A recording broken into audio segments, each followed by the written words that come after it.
I was taken aback by my mother-in-law's unexpected words. I didn't expect you to afford such a place. Well done, dear. We're more than happy to move in with you. My confusion deepened at her statement. Excuse me, I interjected, feeling the need to clarify. With this upgrade, I don't mind holding off on the divorce. Remember, I'm single now, Lucy, 35, working as a doctor at the Women's Health Clinic. My apartment, a comfortable 15-minute drive from work, accommodates not just me but also my husband William and his parents. My marriage to William commenced 5 years ago, accompanied by his condition that we live with his parents. Being an only child, I understood his familial obligations. Despite knowing this beforehand, I agreed wholeheartedly. Thus, when we tied the knot, we opted for a larger apartment, embracing life with his parents as part of our domestic arrangement. Initially, when we began our cohabitation, William's parents assured me, as a doctor, Lucy, you're undoubtedly busy. Leave the household chores to us. Your father-in-law and I will handle everything else while you focus on your work. And true to their word, they diligently managed all cooking, cleaning, and domestic tasks, affording me the luxury of concentrating solely on my professional duties. I assumed William enjoyed the same privileges. However, our dynamic shifted dramatically 6 months later. Abruptly, William resigned from his job. Taken aback, I inquired, "What's prompted this decision? Why quit?" His response was startling. "I believe I've put in my fair share. I need a hiatus before embarking on a fresh start. Besides, even without my income, we won't struggle financially with yours." I countered, "But why such a significant decision without consulting me? You can't guarantee finding another job. What if something happens to me?" His reply was dismissive. "There's no need for pessimism. We have savings to fall back on." Attempting to reason, my mother-in-law intervened. "Now, Lucy, don't be too hard on him. William has toiled diligently thus far. A break is well deserved. Wouldn't you agree? You can compensate for his absence by working a bit harder." Stunned into silence, I pondered the unfairness of her suggestion. My workload was already demanding, and it seemed ludicrous to imply that I should bear the brunt of our financial responsibilities while William enjoyed a respite. After all, I too faced challenges. Upon hearing my retort, my mother-in-law's expression shifted abruptly. With raised eyebrows, she retorted, "Let me remind you, Lucy, you're not the sole one grappling with difficulties here. While you were at work, your father-in-law and I were tending to the household tasks alongside our own jobs without respite. If you insist on such talk, we'll cease our contributions to the household. From now on, you're on your own." Her words struck me dumb. With that declaration, my mother-in-law and William exited the room, heading to the living room to watch TV. Thus began my solitary struggle to juggle both household chores and my job. No one else would lift a finger to help. Takeout meals became a regular occurrence, likely to stave off hunger in their absence of cooking. However, their preferences leaned towards pricey options like sushi, leading to mounting demands for increased funds to cover food expenses. "Lucy, ensure there's enough money for our meals. Are you aiming to starve us?" they plead. Even when I urged restraint, my mother-in-law would counter, "How heartless to suggest scrimping on food when we're confined at home with no other indulgences. You're such a heartless person, neglecting your responsibilities to care for your in-laws." "Perhaps divorce is the answer," he declared. Exasperated, I relented, increasing the funds allotted for food, enabling my in-laws and William to indulge in whatever culinary desires they fancied. During a brief break from work, I dashed to a nearby gas station to pick up a few essentials. Upon reaching the counter for payment, I realized my card was missing and my wallet seemed lighter. Momentary confusion gripped me before I hurried home immediately after work. Bursting into the living room, I was met with the sight of a gleaming new television. "Welcome home, Lucy." "Back so soon," chimed in William, his voice laced with fond innocence. "Isn't it splendid, Lucy?" added my mother-in-law, their faces adorned with sinister smirks. "What's this? How did you manage to afford this?" I questioned, baffled by the sudden splurge. "We had savings, obviously." "Savings," came the casual reply. My mother-in-law seized the opportunity to chime in, her tone dripping with fond gratitude. "Oh, Lucy, we had no idea you were saving so diligently for us. You should have mentioned it sooner. With your dutiful contributions, we can now enjoy even more luxuries. You've finally proven your worth as a daughter-in-law." Spotting my card on the table, I exclaimed, "Wait, did you use my savings? And how did you obtain the PI?" Their response was dismissive. It's simple to deduce. After all, we're family, my mother-in-law asserted with a satisfied grin. Using William's birthday as the PIN shows your affection for him, she added, seemingly pleased with her deduction. I didn't choose the PIN with William in mind. It simply remained unchanged since our marriage, and my feelings towards William are not as they once were, I confessed. Unfazed, both my mother-in-law and William continued their audacious demands. You haven't fulfilled your duties as a daughter-in-law thus far. There's no need to make a fuss over this. Your obligation is clear. Hand over your savings to us quietly. We expect $3,000, no, $4,000 monthly from now on. Don't try to hide your earnings. Ensure we receive our fair share, they insisted. Incensed by their shameless demands, I snapped back. This isn't a joke. Why should my hard-earned money line your pockets? If you desire funds, earn them yourselves. This applies to you both, mother-in-law and father-in-law. Show some decency and consider household finances before attempting to extort from me. The room fell into a heavy silence, the weight of my words hanging in the air. Yet it took no time for my in-laws to retaliate. Such impertinence, daughter-in-law. Is that how you address your mother-in-law? We see no semblance of gratitude from you. What use is a daughter-in-law who only brings money? Your audacity is beyond belief. There's a line you've crossed, my father-in-law seethed. William, unable to contain his frustration, stormed off to his room, though he soon returned with a piece of paper in hand. Here, he thrust it towards me. It was a divorce decree. To my disbelief, not only was William's signature present, but also those of my in-laws as witnesses. File it if you dare, but be prepared to vacate this condo. Living with a stranger is out of the question. Unlike his wife, William is capable, my father-in-law declared sternly. Lucy will overlook your outburst as a momentary lapse. However, any further defiance will lead to your divorce, they jeered, their laughter filling the room. Anger boiled within me, but so did a glimmer of satisfaction. Yet now wasn't the time for retaliation. Suppressing my urge to lash out, I calmly stated, I'll begin moving my belongings and essentials before making my way to my room. My in-laws and William wore expressions of bewilderment. Did they believe I'd beg for forgiveness at the mere mention of divorce?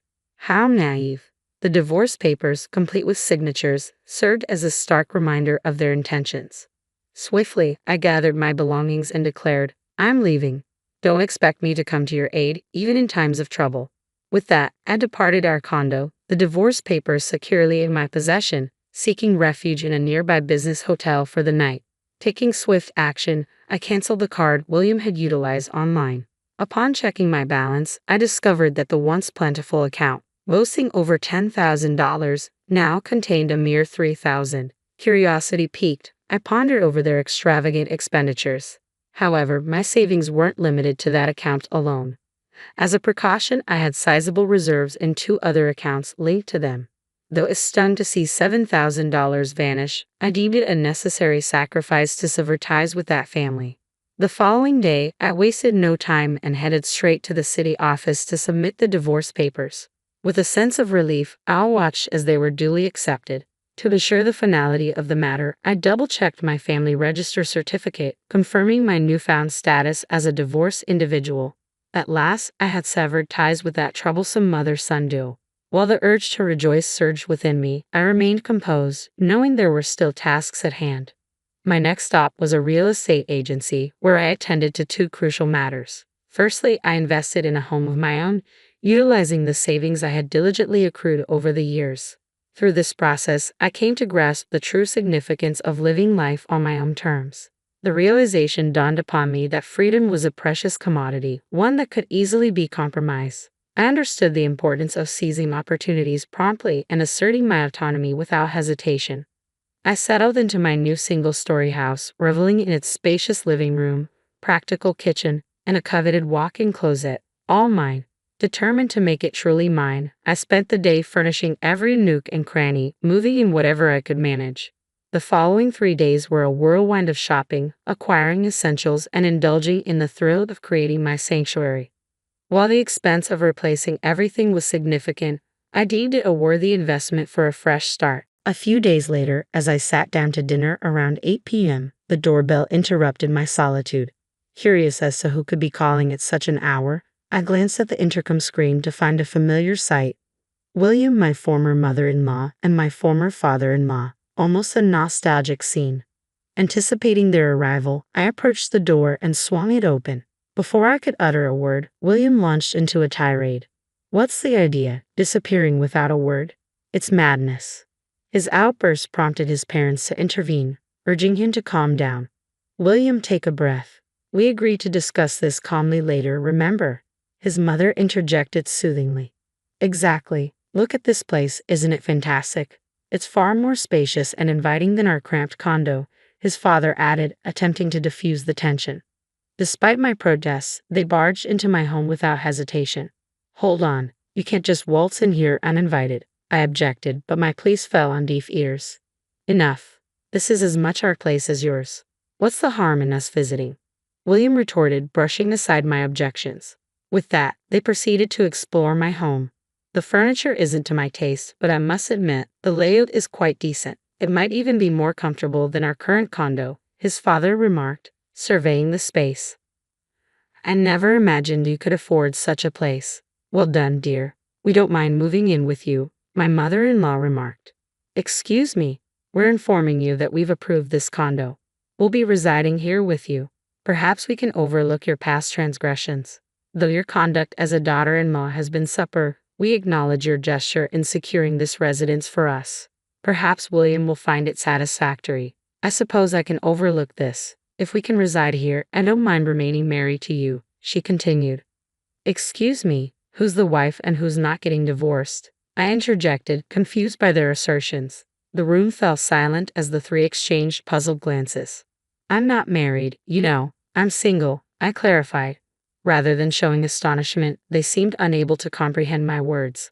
What nonsense are you spouting? Do you think you can escape the consequences of your disrespect? My father-in-law retorted. In response, I thrust the divorce certificate into William's stunned face, causing a visible shift in their demeanor. Lucy, how dare you take such action without consulting us? Do you expect forgiveness? My mother-in-law demanded. Yes, I do. After all, you provided it to me for that purpose, didn't you? I replied calmly. Lucy, how dare you take such action without consulting us? Do you expect forgiveness? She repeated, her tone growing more agitated. Forgiveness. Your names were clearly stated on the divorce notice, weren't they? Including your names implies a decision was made, doesn't it? You were the ones who initiated the divorce papers, weren't you? William explicitly instructed me to file them if possible, so I did. What's the issue? Upon my firm stance, the three fell silent, their faces flushed with embarrassment. Undeterred, I decided to push the matter further. Let's not forget, you're the ones who kicked me out. It appears you've conveniently overlooked the fact that the condo you currently inhabit is registered under my name. Now that we're estranged, I see no reason to uphold that agreement. Hence, I've terminated it. If you fail to vacate within a week, I'll have you forcibly removed from the premises, I declared. Their expressions quickly shifted from anger to shock, their faces draining of color. With determination, I executed my final move. Dialing a number on my phone, I addressed the receiver. Hello. I regret to inform you that there are trespassers in my home. Yes, 3 individuals who have forcefully entered my property. Please dispatch assistance immediately. The address is. I had summoned the police. As their protests rang in my ears, I remained resolute. Don't assume you can escape consequences. One of them exclaimed. What kind of daughter-in-law are you? It's appalling to involve the authorities in family matters. Remember this. Another added, their words a futile attempt to deflect accountability. With their parting remarks echoing in the air, each swiftly departed from my home. As I had repeatedly stated, I was indeed single. Finally, my battle had drawn to a close. I had braced myself for potential retaliation, expecting them to target me at the hospital where I worked. Surprisingly, they never materialized. Stubbornly, they remained in the apartment even after the expiration of the week-long eviction notice. Shortly thereafter, I received a call from the real estate agent. However, I promptly informed them, those individuals are complete strangers to me. Consequently, they were charged with trespassing and promptly dealt with by the authorities. Each was fined $1,000, but unsurprisingly, none could afford to pay. A relative from the countryside stepped in and settled the fines on their behalf. Subsequently, they were forcibly relocated to the countryside. It's likely that by now, they're toiling away on a farm, unpaid, under the watchful eye of their relative. For me, life is unfolding smoothly. Embracing my newfound independence, I've rediscovered the joys of living alone. After years of prioritizing others over myself, every day feels like a fresh start. Moving forward, I'm determined to savor each moment and seize the opportunities that come my way, ensuring that I make the most of this precious life.